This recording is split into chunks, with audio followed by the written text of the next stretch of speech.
Good afternoon, good afternoon. It's Kate Ruth here, your content alchemist, with some content gold on a Wednesday lunchtime. I've got a question for you. How much time when you're writing a book do you spend writing? Have a think about that. Post your thoughts in the comments below. How much time when you're writing a book do you spend writing?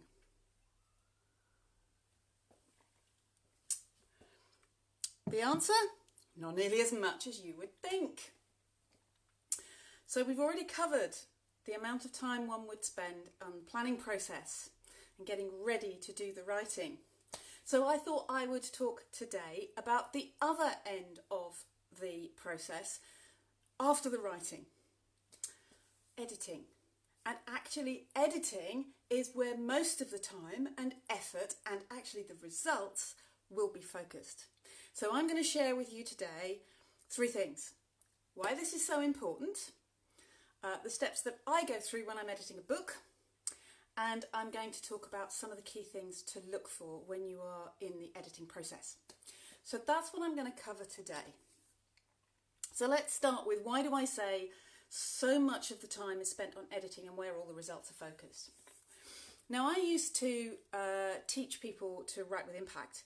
And the model that we used to use talked about writing only being about 30% of the process, and that the rest of the time and energy and effort should be focused on the planning, getting ready to write, and then the editing, so polishing up what you're writing. And just to be clear, when we talk about the difference between, it's a blurred line between writing and editing, but I consider your editing the moment your first draft is completed.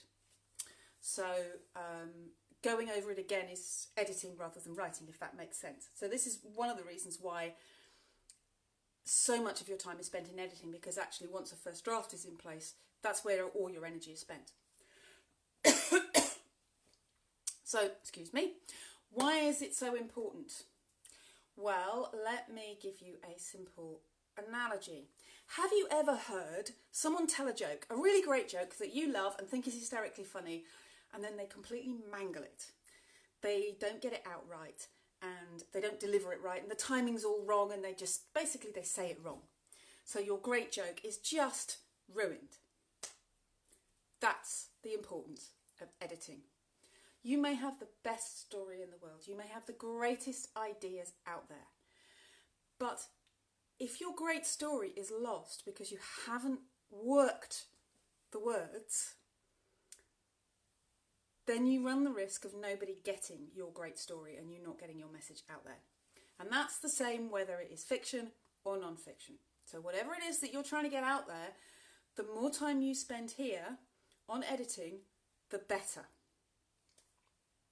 So let me share with you the 6 steps that I use.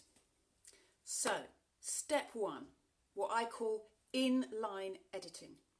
So while I am actually writing my first draft, I'm going back and I'm rereading. So usually I'll write on one day, and then the next day I'll reread what I wrote yesterday, tweak it, adjust it, and then move on and write the next bit. So that's called inline editing, and you're doing it as you go.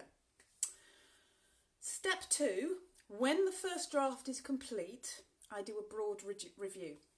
I read the whole thing through, on screen, still on my laptop, and I just make tweaks, adjusts. I might make some notes that on the side, on a piece of paper on the side of sort of broad areas that I want to focus on.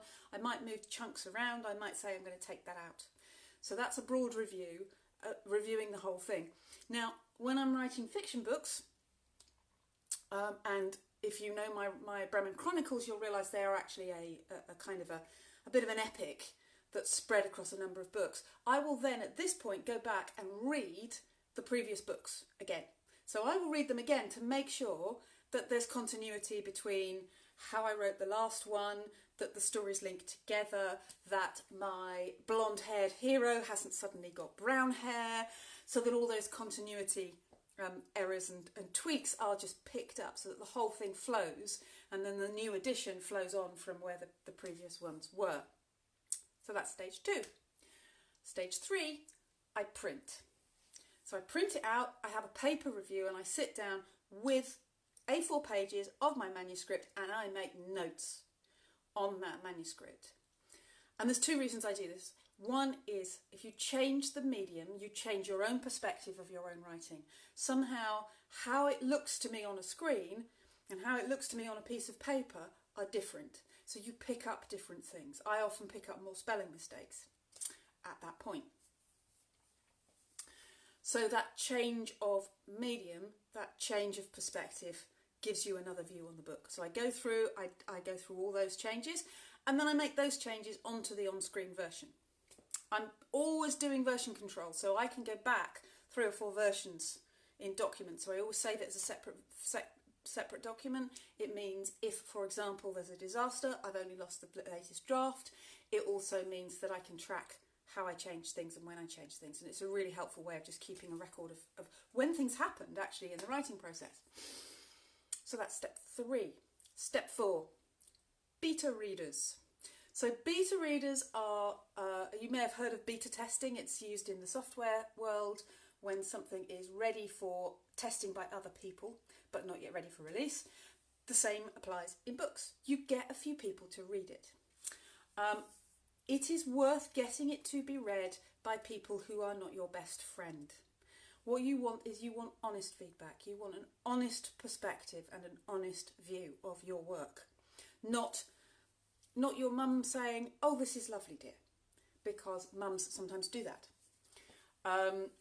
So you do want an honest perspective. So you send them either a PDF, some people prefer it as a printout, and you ask them to read it for you and to give you honest feedback. Sometimes it's helpful to give them some specific questions. My last fiction book, I wasn't sure that it would work from the perspective of how I'd broken up the different sections. So what I did was I asked specific questions of my beta readers. Does this flow right? Can you follow the plot? Do these characters make sense? Did you guess who the villain was? That kind of thing. So that they were looking for specific things. Now, step 5 is where I start to blur over into the actual production process. At this point, I will lay the book out as if it is ready for publication. And we're going to talk about publication next time. So this is when we start to get the book laid out in a kind of a typeset way. And then I read it on Kindle. I send my book to my Kindle and read it as a Kindle edition. And again, change of medium, change of perspective. It gives me that different view. And because it's been typeset, because it's been laid out, you get a different view again. You get to see this thing as it's going to be addressed by a reader. And you're going to pick up certain mistakes.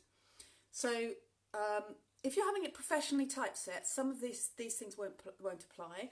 If you're having your book, if you're self-publishing and you've done your own typesetting, then sometimes you'll discover that the page flow didn't quite work, that one of the pages has a widow or an orphan. In other words, one line at the top of a page or one line at the end of a page before a paragraph ends. So you want to go through and just tidy those sorts of things up. And you do that at this point in the process. So that's step 5. And then step 6 is what I call a consistency check. So now I go through and I read. I am proofreading. I am looking for character notes that I need to track through from one book to another. But I'm also looking for the common mistakes that I always make. I know that I have a kind of a fat finger problem, a typographical thing. When I type from, somehow it comes out form. Quite often. So I look for the word form and make sure that wherever the word form has turned up, it is actually the right word. Spell check, don't pick that up, because form is a word. And similar ones, have I used capitals in the right places? Have I not used capitals in other places? There's a whole load of rules that I use. A classic one that I look for when I'm editing other people's books is the use of the word led. He led an army. Is spelt L-E-D, not L-E-A-D. And you see it quite often that people talk about leading, L-E-A-D-I-N-G, is the positive, is the present tense of to lead. So it's L-E-A-D. But the past tense, he led, is L-E-D. And I see it quite often that it's L-E-A-D. And that's actually either the wrong use of the tense or they're doing something nasty with a heavy metal. So it's really about getting those sorts of things ironed out, checking for the common apostrophes, its versus its.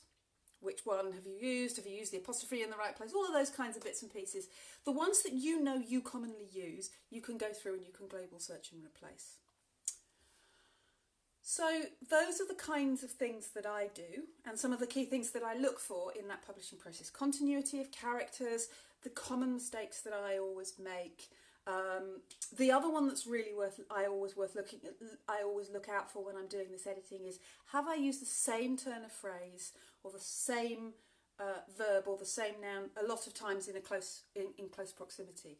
And it's another one of those things that happens quite often, is that you use the same word over and over again too close together and it breaks up the flow and it feels kind of clunky. So those are the kinds of things I'm looking for in the editing process. So that's it. I've done my 6 stages. Now I can put the damn thing out and get it published. And incidentally, when you get to that point and you're thinking, oh, this bloody book, I wish I'd never written it, I never want to read it again, that's perfectly normal, because you've read it a lot of times in a relatively close space of time. You do feel a bit fed up with it. I always do. I'm really sick of it by that point in time. But it does pay off. You see, it's very tempting to rush the editing process. You're so keen to get your book out there. You're so keen to get your book out into print. But do not rush this stage, because once it's published, it's much, much harder to change it. And you'll always look back and you'll say, oh, I wish I hadn't done that. I wish I'd done it better. I wish I'd fixed it in a different way. What you want is, when you come to read it again as a published book, finally, maybe quite a bit later on down the line, you want to read it and think, wow, that's a great book. I'm a really good writer, and feel really proud of what you've done. So that's it for this week. That's our little section on editing a book. It does actually apply for anything you're writing. You can edit blogs this way, you can edit articles this way, whatever it is that you need. Now, if you know of someone who is dreaming of writing a book, if they are working on a book and getting a bit stuck, then do please share this post with them, tag them in the post. I'm always happy for more people to come and get the benefit for these fortnightly broadcasts. And I will be back in 2 weeks' time. We're going to be focusing on the next step in the process, which is publishing. And some of the options there are for you to publish your work. That's it for today. Thank you very much for your time and attention. Have a golden afternoon.